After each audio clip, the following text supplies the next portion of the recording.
क्या आप जानते हैं कि आप अपनी सोच और एनर्जी से अपने जीवन को बदल सकते हैं? हाँ, ये सच है।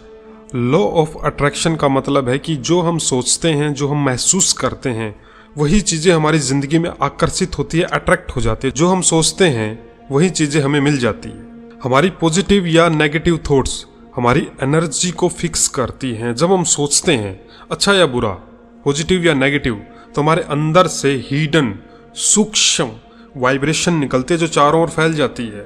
अच्छा सोचेंगे तो अच्छी वाइब्रेशन फैलती है, बुरा सोचेंगे तो बुरी वाइब्रेशन फैलती है, और यूनिवर्स उसी के अनुसार हमें चीज़ें लौटाता है। जैसे अगर आप बार बार सोचते हैं कि मेरे पास पैसे नहीं, तो यूनिवर्स इस वाइब को पकड़ता है और आपको ऐसी ही परिस्थितियाँ और दे देता है। कोई नुकसान हो जाएगा, जिंदगी सब कुछ चल रही है, अचानक से गाड़ी का टायर फट जाएगा, गाड़ी में कोई दिक्कत आ जाएगी, शरीर में कोई बीमारी आ जाएगी, क्योंकि पहले के थॉट क्या है? अरे पैसे नहीं है, पैसे नहीं है, पैसे नहीं है, बहुत गरीब है, बहुत गरीब है, बहुत गरीब है। अंदर से क्या ये ऐसी ऐसी बातें ना अंदर से निकलती है, दिल से निकलती हैं। अरे मैं तो बहुत, अरे आप समझते नहीं क्या मेरे पास पैसे है ही नहीं, तो है ही नहीं तो क्या, ब्रह्मांड ने सुन लिया, है ही नहीं तो तथास्तु, आज के बाद होंगे भी नहीं। एक बार सुदामा जी श्री कृष्ण के पास मिलने के लिए गए हुए थे, तो श्री कृष्ण जी जब उनसे मिले, अकेले में मिले शाम को, तो श्री कृष्ण जी उनसे बार बार पूछ रहे हैं कि बताओ सुदामा, इतने समय बाद मिले हैं, जिंदगी में क्या क्या हुआ, क्या क्या तुमको चाहिए, भाई जो भी इच्छा है बता दो। तो सुदामा तो एक ही बात बोलते रहे कि नहीं, आपकी कृपा से सब कुछ ठीक ठाक है, सब कुछ ठीक ठाक है, सब कुशल मंगल है। श्री कृष्ण जी ने ये बात नहीं मानी, फिर से पूछा, अरे कुछ तो इच्छा होगी, इतने समय बाद मिले हैं, कि दिन कैसे बीते हैं, कैसे नहीं, कुछ तो इच्छा होगी, बताओ क्या चाहिए। तब भी सुदामा ने यही कहा कि मुझे आपकी कृपा से मेरे पास सब कुछ है, मुझे कुछ नहीं चाहिए। फिर तीसरी बार श्री कृष्ण जी ने कहा, अरे भाभी की तो कुछ इच्छा होगी, बच्चों की तो कुछ इच्छा होगी, कुछ तो बोलो, कोई तो इच्छा होगी जो आपको चाहिए। अब श्री कृष्ण जी के पास तो भंडारे भरपूर थे, तो बार बार सुदामा से पूछ रहे हैं कि क्या चाहिए। सुदामा जी क्या कह रहे हैं, नहीं, आपकी कृपा से सब कुछ, सब भंडारे भरपूर है मेरे, तो मुझे कुछ चाहिए ही नहीं, मेरे पास सब कुछ है। देखिए, सुदामा भी गरीब होते हुए श्री कृष्ण जी के सामने क्या कह रहे हैं, आपकी कृपा से मेरे पास सब कुछ है, सब कुशल मंगल है, ये सुदामा बोल रहे हैं। तब श्री कृष्ण जी ने उनको आशीर्वाद दिया कि ठीक है, तुम कहते हो कि तुम्हारे पास सब कुछ है, और ऐसे हाथ करके उनको एक आशीर्वाद दिया कि ठीक है, तुम कहते हो तो ऐसा ही होगा। एक बार और सुनो कि तुम कहते हो तो ऐसा ही होगा। ये बातें लक्ष्मी जी सुन रही थी और क्या बोली कि आपने ये क्या कर दिया, आप तो जानते हैं ना, वो तो चलो आपसे झूठ बोल रहा है, आप तो जानते हैं ना वो कितना गरीब है, आपका मित्र है, आपने फिर भी ऐसे बोल दिया कि ठीक है, तुम कहते हो तो ऐसा ही होगा। तब श्री कृष्ण जी ने लक्ष्मी जी से कहा कि तुम भी नहीं समझी, इसका मतलब ये है कि आज से जैसा तुम बोल रहे हो ना मेरे पास सब कुछ है, सब कुशल मंगल है, तो आज से ऐसा ही होगा। ये आशीर्वाद, ये वरदान श्री कृष्ण जी ने सुदामा को दिया। तो जब हम परमात्मा के सामने, भगवान के सामने, यूनिवर्स के सामने जब हम अपनी समृद्धि और हैप्पीनेस फील करते हैं, तो उस दिन से तथास्तु का वरदान हमको भी मिल जाता है कि आज से ऐसा ही होगा।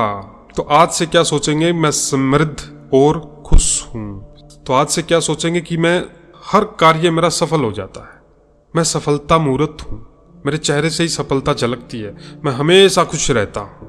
तो क्या हो जाएगा, वरदान मिल जाएगा ना। हमारे विचार और हमारी भावनाएं, देख दो चीजें हैं, हमारे विचार और हमारी भावनाएं हमारी सबसे बड़ी शक्तियां हैं, पावर है। जब आप किसी चीज को पूरे विश्वास और उत्साह के साथ चाहते हैं, तो यूनिवर्स और गॉड, परमात्मा, दोनों उस चीज को हमारी ओर भेजने के लिए तथास्तु बोल देते। लेकिन क्या दो चीजें क्या बताई हैं, विश्वास और उत्साह, मोटिवेशन। ऐसे नहीं कि मुंह से तो बोल रहे हैं, अंदर में अरे ये थोड़ी हो सकता है, क्यों नहीं हो सकता है। सुदामा गरीब होते हुए भी बोल रहा था बार बार कि आपकी कृपा से सब कुछ है मेरे पास, और श्री कृष्ण जी ने उनको वरदान दिया कि ठीक है, ऐसा ही होगा। और उस दिन के बाद ऐसा ही हुआ, सब भंडारे भरपूर हो गए थे। हर दिन 5 से 10 मिनट के लिए अपनी मनचाही चीज की कल्पना करें, क्योंकि जब कोई चीज खटकती है ना कि ये चीज चाहिए, क्योंकि कमी होती है। अब कमी को या तो हम उस चीज से भरेंगे, नहीं तो खाली विचारों से भर देते हैं, हम नेगेटिव विचारों से भर देते हैं। तो रोज 5 से 10 मिनट के लिए हम अपनी मनचाही चीज की कल्पना करें। अगर आप एक नई नौकरी चाहते हैं, प्राइवेट नौकरी चाहते हैं, सरकारी नौकरी चाहते हैं, तो खुद को उस नौकरी में काम करते हुए महसूस करें, सोचना नहीं है, सोचने के साथ देखना भी, अंदर से महसूस करें। और इसमें एक चीज और आती है कि बनूंगा, मुझे नौकरी मिल जाएगी, नहीं, मुझे नौकरी मिल चुकी है। वर्तमान में इसको ले गया ना कि मैं कर रहा हूं वो चीज, अभी वो चीज आई नहीं है, पर उसके बारे में वैसा ही महसूस करना है कि जैसे वो चीज मुझे मिल चुकी है। ग्रेटिट्यूड, जो चीजें आपके पास पहले से है उनका आभार आप कीजिए, जो भी है अभी पहले से ही। ये मत बोलिए कि ये कमी है। जैसे एक गिलास है, आधा पानी से भरा हुआ है, कुछ लोग क्या बोलेंगे, अरे आधा खाली है, कुछ लोग क्या बोलेंगे, अरे आधा भरा हुआ है। गिलास एक ही है ना, लेकिन देखने के नजर ये दो है। कोई बोलेगा आधा भरा हुआ है, कोई बोलेगा कि आधा खाली है।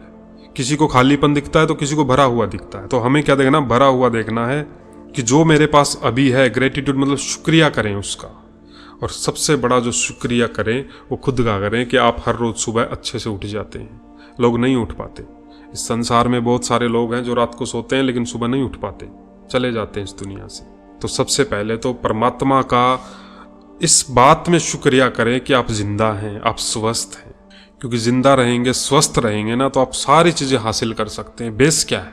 किसी ने कहा ना, कहावत है ना, जान है तो जहान है। बेस क्या है? स्वस्थ शरीर और जिंदा रहना, ये बेसिक है। और जब हम किसी चीज के लिए आभार व्यक्त करते हैं, थैंक यू बोलते हैं, थैंक यू गॉड बोलते हैं, थैंक यू यूनिवर्स बोलते हैं, आपके पास कोई चीज की कमी है उसी के लिए बोलते हैं आप, कमी वाली के लिए भी जो भी है उसके लिए भी आप थैंकफुल होते हैं, तो इसका मतलब है आपके अंदर से सूक्ष्म वाइब्रेशन फैलने लग जाती है, भरपूरता। यूनिवर्स, परमात्मा आपकी तरफ वो चीजें भेजने के लिए जैसे कमांड देते ना, कंप्यूटर में कमांड देते, कमांड मिलनी शुरू हो जाती है। लेकिन रूल क्या है कि आप कभी भी बीच में शक नहीं करेंगे, अरे ये थोड़ी हो सकता है, हो सकता है, असंभव भी संभव हो सकता है। जहां कैंसर जैसी बीमारियां डॉक्टरों से ठीक नहीं होती, वो थॉट्स से ठीक हो जाती हैं, प्रार्थनाओं से, ध्यान लगाने से चीजें ठीक हो जाती हैं। और इसके लिए सबसे पहले आप एक डायरी बना लें। डायरी में लिखें कोई भी 3 चीजें जो आपको चाहिए, चाहे स्वास्थ्य के लिए है, चाहे पैसे के मामले, 3 चीजें हैं ना। इस चैनल को भी आप सब्सक्राइब कर लो। हेल्थ, वेल्थ और हैप्पीनेस, ये 3 ही चीजें, और एक और इसके बाद रिलेशन, 4 चीजें होती है ना। तो चारों में कोई भी एक लक्ष्य आप लिख सकते हैं। डायरी जरूर लिखना जरूरी है। दुनिया में भी बोलते हैं ना, दिखाओ कहाँ लिखा है, बोलते हैं गीता में ये लिखा है, बोलते हैं बाइबल में ये लिखा, बोलते हैं कुरान लिखा है ना। कॉपी पे लिखोगे आपको चाहिए क्या, क्लियर पता होना चाहिए ना। कभी कभी क्या नतीजे टाइम से नहीं मिलते, लेट हो जाते हैं, लेकिन धैर्य की शक्ति और विश्वास बनाए रखना, डगमगाना नहीं, अरे ये नहीं होगा। जहां आप ये बोलते हैं ना कई बार कि ये नहीं होगा, उसकी जगह ये बोलो, अरे जरूर होना है, हुआ ही पड़ा है। और फिर ये सब करने के बाद आपको रिसीव मतलब मौके मिलेंगे, और जैसे आपको मौके मिले आप उन्हें अपनाएं। ब्रह्मांड, यूनिवर्स, परमात्मा आपको टचिंग देता है, मौके मिलेंगे, संकेत मिलेगा आपको उन पर ध्यान देना है। ध्यान दीजिए, ऐसा नहीं हो सकता, ये मुमकिन नहीं है। अगर आपने ऐसा सोचा तो आप अपने ही सपनों को रोक रहे होते हैं। लॉ ऑफ अट्रैक्शन की एक पूरा क्या, ये पूरी ट्रेनिंग है, पूरे 30 दिन की ट्रेनिंग है। ये ट्रेनिंग में हम लाइव क्लास होती है हमारी। इसके लिए आप इस वीडियो के डिस्क्रिप्शन को चेक करो, उसमें आपको पूरी डिटेल मिल जाएगी। ऐसी ही और पावरफुल वीडियो के लिए आपको ये चैनल सब्सक्राइब करना पड़ेगा, तभी तो अगली वीडियो मिलेगी। और इस वीडियो को शेयर करें। ये वीडियो देखने के लिए आपका धन्यवाद।